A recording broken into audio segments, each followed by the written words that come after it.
selamat siang buat teman-teman semua dimanapun Anda berada. Assalamualaikum warahmatullahi wabarakatuh. Oke, menjawab pertanyaan dari beberapa teman-teman ya di kolom komentar, dan banyak sekali komentar dengan pertanyaan yang sama ya seputar bit karbu ataupun bit FI yang masih starter kasar, yaitu permasalahannya ataupun pertanyaannya, kenapa bit ini ketika jalan jelek ataupun polisi tidur seperti ada gejala berebet-berebet ya, ataupun kadang yang fatalnya kena polisi tidur dia langsung mati ya.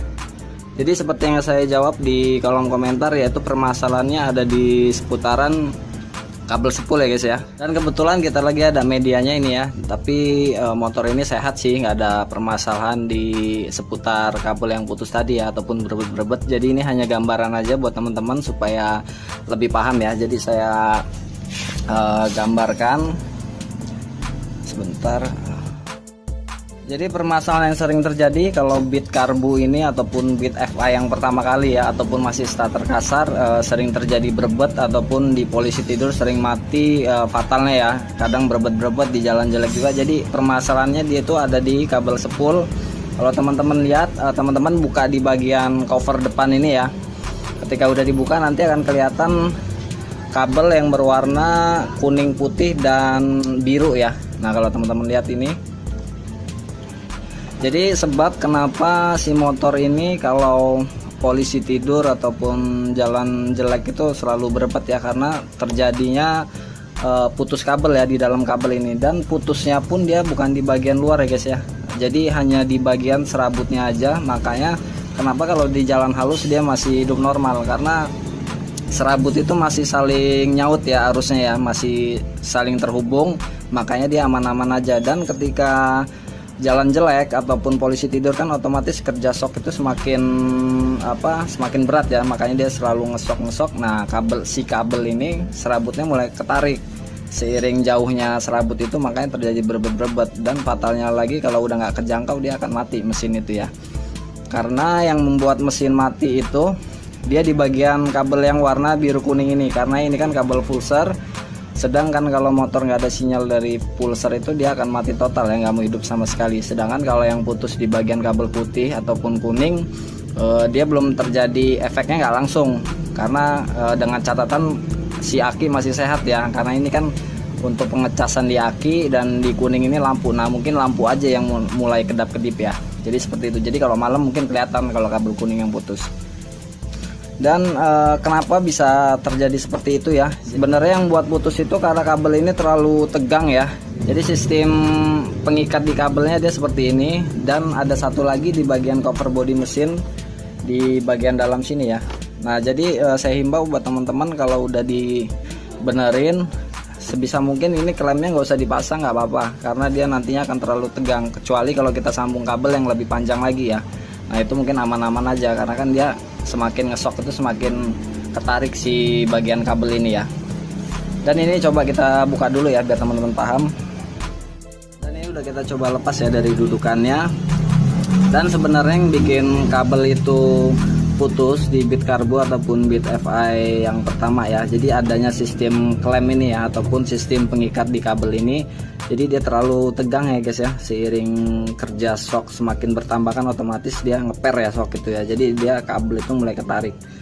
Dan cara dalam mendeteksi kabel putus ini, karena kan kita nggak tahu ya kabel itu putusnya di mana. Jadi langkah-langkahnya ini sebelumnya mohon maaf, ini nggak bisa kita sobek ya, karena ini kan motor ini dalam kondisi sehat. Jadi ini hanya gambaran aja buat teman-teman. Jadi teman-teman bisa dedel ataupun sobek bungkus kabel ini. Kita lepas semua lah pokoknya sampai ujung sini. Biasanya dia masih di bagian sini sih, sini ataupun di sini ya, yang putus itu. Dan setelah udah dibuka semua ya. Jadi teman-teman satu-satu urutkan kabel ini, pegang satu-satu ya, warna biru ataupun kuning ataupun putih. Jadi teman-teman pegangnya dengan cara ini sambil ditarik seperti ini guys ya.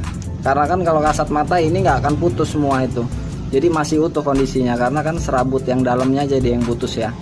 Jadi ibaratnya mending putus sekalian deh, jadi motor mati total. Jadi kita bisa ngedeteksinya ya, berhubung ini kadang-kadang arusnya nyambung kan nggak ketahuan. Jadi makanya caranya ketika ini udah kita sobek sarungnya ini, bungkusnya, Jadi satu-satu teman-teman kabel itu teman-teman tarik ya, tarik seperti ini. Nah, nggak apa-apa, kuat juga, karena kalau memang serabut itu putus, jadi di bagian casing luar kabel ini dia akan molor ya nantinya, dan nantinya kan akan ketahuan mana yang putus.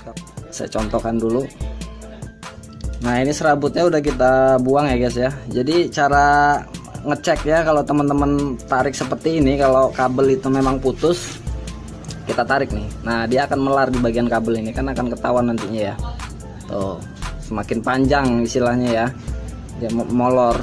Nah, kalau dia nggak ada putus kabel di bagian ini, dia kita tarik gini nggak akan ketarik ya guys ya, ataupun nggak akan molor. Nah, jadi seperti itu aja sih ngedeteksinya. Jadi kalau di kabel sepul ini kapan kita buka, tetap kondisi fisiknya dengan kasat mata masih aman-aman aja ya, nggak ada terjadi kabel yang putus ataupun yang rusak lah, jadi nggak ketahuan. Makanya sambil kita tarik seperti ini guys ya. Atau teman-teman, sebelum kita bongkar sepul yang lebih jauh ataupun kabel kita tarik-tarik ke sini, motor kita hidupin, jadi kabel sepul itu sambil kita goyang-goyang aja dulu. Bener nggak dia mulai kumat berbet-berbetnya? Kalau memang iya, berarti benar permasalahannya ada di bagian kabel sepul ini guys ya. Karena dari pengalaman kami pribadi, kabel ini sih yang sering terjadi masalah ya. Jadi kabel itu putus di bagian dalamnya. Oke, jadi seperti itu aja jawaban dari pertanyaan teman-teman ya, karena banyak sekali komen atas pertanyaan yang sama ya guys ya. Mudah-mudahan ini menjawab, meskipun tutorialnya ataupun penjelasannya nggak sedetil kabel yang memang benar-benar putus ya guys ya. Jadi saya hanya menggambarkan saja, mudah-mudahan teman-teman lebih paham lagi lah. Jadi intinya seperti itu. Oke, mungkin cukup sampai di sini penjelasan yang bisa saya share ke teman-teman. Mudah-mudahan menambah wawasan lagi ya buat teman-teman semua, dan terima kasih sebelumnya buat teman-teman yang dukung terus channel ini, dan buat teman-teman yang baru mampir di channel ini, ditunggu subscribe-nya ya guys ya, dan tonton video-videonya sampai habis jika memang bermanfaat. Oke, saya akhiri. Wassalamualaikum warahmatullahi wabarakatuh.